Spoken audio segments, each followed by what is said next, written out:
فرمایا وہ اشک بہترین ہے کون سا؟ اب 4 آنسو اور ہیں جن کی تعریف کی گئی ہے. فرمایا ایک اشک ہے اشک ندامت، پشیمانی کے آنسو.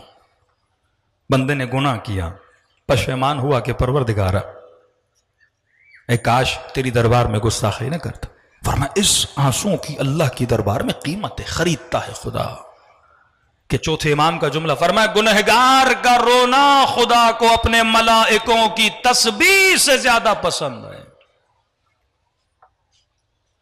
میکائیل کی تسبیح، جبرائیل کی تسبیح، ملائکۃ اللہ کی تسبیح وہ خدا سن رہا ہے، لیکن کہا اس تسبیح سے زیادہ اگر کوئی جوان گناہ کر کے میری دربار میں توبہ کرتا ہے مجھے زیادہ پسند. شب جمعہ خدا انتظار کرتا ہے یہ جوان کب مصلی پر آئے گا. شب جمعہ دعائے کمیل میں خدا دعوت دے کے انتظار کرتا ہے یہ کب آئے گا دعا میں شریک ہوگا. اور افسوس ہے کہنا پڑتا ہے ایک اسلامی اور شیعہ معاشرے میں توبہ کے آنسو بہت ہونے چاہیے. یہ صحیفے سجادیہ، یہ دعائے عرفہ، یہ دعائے کمیل. ہم عراق جاتے ہیں حرم بھر جاتے ہیں شب جمعہ، ایران جاتے ہیں حرم بھر جاتے ہیں شب جمعہ، توبہ و تائب کے لیے لوگ جمع ہو جاتے ہیں.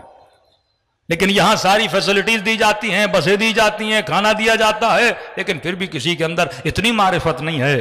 اے مومن کم از کم ہفتے میں ایک رات اللہ کی دربار میں آ اور دعا کر، پھر دیکھ اللہ کی رحمت کیسے برستی ہے. فرمایا دعا کرنے کا نتیجہ اور فائدہ خدا کو نہیں تجھے ہے، کیونکہ زندگی میں جتنے مصائب اور آلام ہیں یہ ہماری اپنے گناہوں کی وجہ سے. بلائیں جو آتی ہیں اور عرفہ پہ بلائیں آتی ہیں، امتحان ہے. ہمارے اوپر جو بلائیں آتی ہیں وہ ہمارے گناہوں کا نتیجہ ہے. کہ آغا جعفر مجتہدی ایک واقعہ نقل کرتے ہیں، فرماتے ہیں ایک انسان کی زندگی میں بڑے مسائل تھے، مشاکل تھے. کسی خاتون نے آ کے ان سے کہا کہ میرے، اب دیکھیے چھوٹی سی خطا بھی انسان کو کہاں لے جاتی. کہا کہ شوہر نے کہا کہ قبلہ جو میری بیوی ہیں ان کے سر کا درد نہیں جا رہا، مطلب اتنے دنوں سے ہر دوائی کھا لی لیکن سر درد ختم نہیں ہو رہا. تھوڑی دیر کے لیے آ گئے مجتہدی نے سوچا، جعفر مجتہدی، اور اس کے بعد کا خاتون تم نے بے وجہ اپنے چھوٹے بچے کو مارا ہے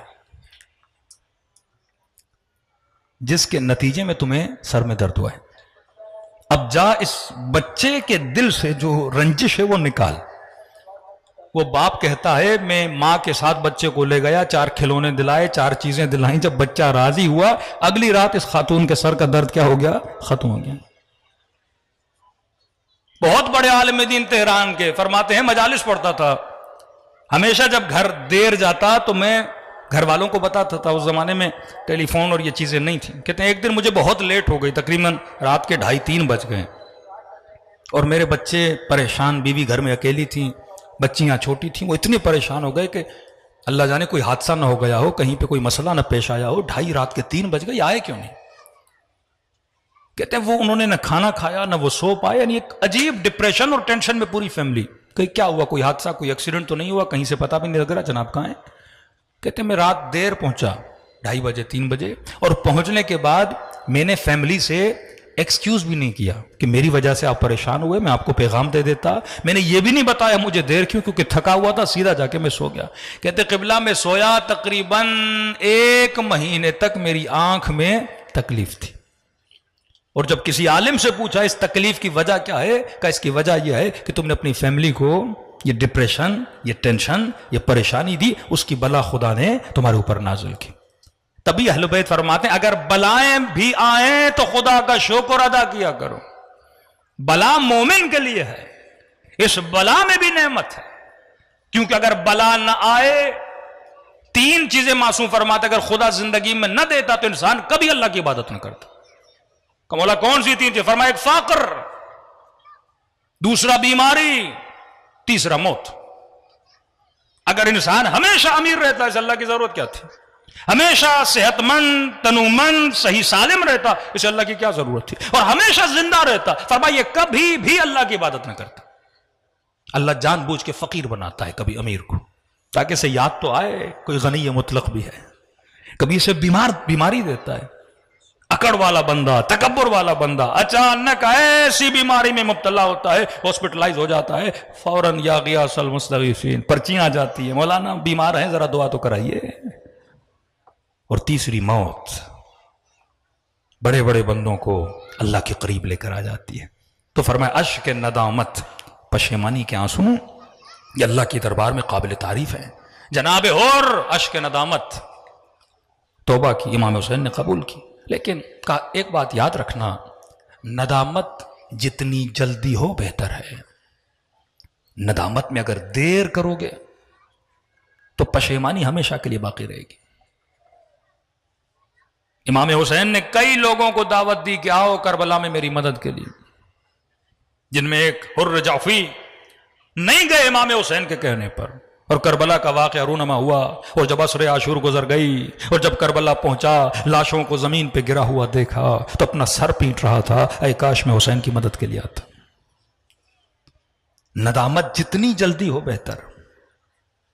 کچھ ایسی ندامتیں ہیں جن کا پھر فائدہ بھی نہیں. ان ندامتوں میں ایک ندامت جو ہمارے بعض بدبخت لوگ کر رہے ہیں، ایک ندامت ہے لوگوں کو گمراہ کرنا، ممبر کے ذریعے، مائک کے ذریعے، ڈراموں کے ذریعے. اب ایک آدمی نے کوئی ایسا ڈرامہ بنایا، کوئی ایسا گانا بنایا، کوئی ایسی کتاب لکھی کہ اس نے کئی لوگوں کو گمراہ کر دیا. اب یہ مر بھی جائے نا، اللہ کو کہے پروردگارہ مجھے معاف کر دے، معاف کر دے. یہ کیونکہ آتا ہے حقوق العباد میں آتا ہے. اگر آپ نے کسی کا برین واش کر دیا، جنرل ضیاء لاکھ توبہ کرے معافی نہیں ہے. کیوں؟ کیونکہ اس نے پوری سوسائٹی کے اندر زہر بھر دیا نا، مسلمان کو مسلمان کا دشمن بنا دیا، فرقہ واریت اس ملک میں عام کر دی. یہ بلوچستان اور کے پی کے پورے بیلٹ کے ذہنوں میں اہل بیت کے چاہنے والوں کی نفرت بھر دی. بدعت کے فتوے، کفر کے فتوے کتنے گلے کاٹے گئے. یہ تاریخ کے واقعات امتوں کے لیے وَاعْتَبِرُوا يَا أُولِي الْأَلْبَابِ. اللہ کہتا ہے ہر چیز دنیا ریپیٹ ہو رہی ہے. آج رات ہے، کل پھر رات ہوگی، دن ہوگا پھر دن آئے گا. ہر چیز ریپیٹ ہو رہی ہے. یہ رشوت کے واقعے ریپیٹڈ ہیں، یہ قتل کے واقعے ریپیٹڈ ہیں، یہ فتنے فساد کے واقعے، یہ فتوے، ہر چیز دنیا میں ریپیٹ ہو رہی ہے. کوئی چیز نئی نہیں ہے، صرف مادہ اپنی شکل بدل رہا ہے. گھوڑا تھا آج گاڑی ہے، مٹی کے گھر تھے آج پکے گھر ہیں، لیکن صفات، عادات، ہر چیز ریپیٹ ہو رہی ہے. کل امام حسین کو شہید کیا گیا، آج فلسطین میں آپ دیکھ رہے لوگوں کو مار رہے ہیں. آج کہاں کہاں ظلم نہیں ہو رہا. یزید شکلیں بدل رہا ہے، کردار شکلیں بدل رہے ہیں، نام بدل رہے ہیں، ہر چیز ریپیٹڈ ہے. آج میں بھی کسی نہ کسی لشکر کے اندر کھڑا ہوں، یا میں تابع عقل ہوں یا میں تابع جہالت ہوں، یا میں تابع شریعت خدا ہوں یا میں تابع ہوا و ہوس نفس ہوں. آج میں بھی کہیں کھڑا ہوں. فرق یہ ہے اس کے کسی کے لیے امتحان بڑا تھا، کسی کے لیے امتحان چھوٹا ہے. ہر انسان کو سوچنا چاہیے کہ واقعاً آج میں کہاں پہ کھڑا ہوں. فرمائے ایک ندامت وہ ہے گمراہی والی ندامت، کہ آپ نے ایک پورے معاشرے کو تباہ کر دیا. حضرت موسیٰ کے زمانے میں ایک شخص نے جھوٹی نبوت کا دعویٰ کیا، پشیمان ہوا. دعویٰ جب کیا تو اس کے مرید بہت بن گئے. ایک مولانا صاحب ہیں ہمارے اپنے، قم سے پڑھے، پاکستان میں آئے، سن 2001 میں بہت بڑا فتنہ اس ملک میں کھڑا کیا، شیعہ کو شیعہ سے لڑایا. جب ہم نے کچھ افراد کو ان کی طرف بھیجا، ان کے شہر میں گئے کہ جناب والا ان کو بولیے اب توبہ کریں، اب تو لوگوں کو بتائیں کہ آپ نے کیوں کیا تھا فتنہ. پیغام بھیجا کہ قبلہ ہم اتنا آگے بڑھ چکے ہیں، اب پیچھے آئیں گے تو مارے جائیں گے. کوئی اور مارے نہ مارے، ہمارے مرید خود ہمیں مار دیں گے. ہم نے وہاں لا کے لوگوں کو کھڑا کر دیا ہے. اس نے جھوٹی نبوت کا دعویٰ کیا اور اتنے مرید بن گئے کہ ان کو نبی ماننے لگے.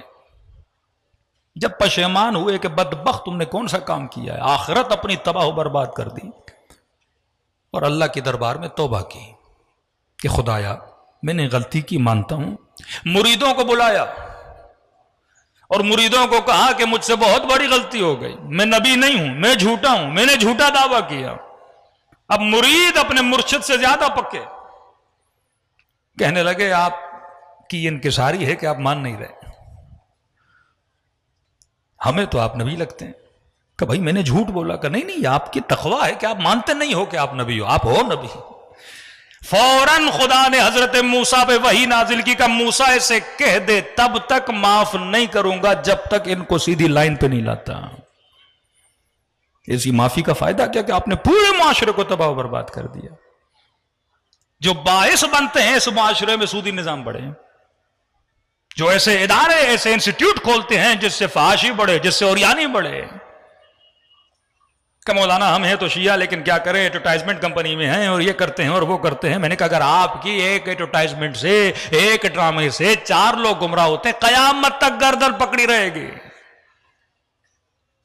اب لاکھ اس ملک کے گلوکار مر جائیں اور اللہ کو کہے خدایا اب ہم توبہ کرتے ہیں.